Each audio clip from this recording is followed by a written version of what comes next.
Welcome to BuyAirsoft.ca's overview video for the C-TAC RPK.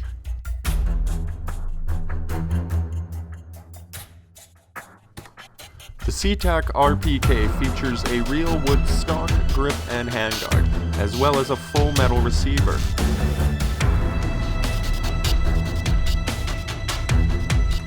The C-TAC RPK also features a metal fire selector switch.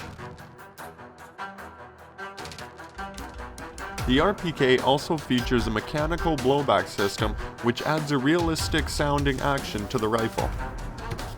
Pulling back on the charging handle reveals the hop-up adjustment.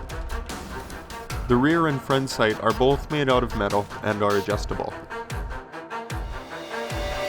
The RPK also features an AK-style sight mount on the left side of the receiver. Front and rear sling mounts allow multiple options for attaching slings. The spring-loaded bipod on the RPK allows greater accuracy while shooting from a stationary position. The included magazine holds 600 rounds.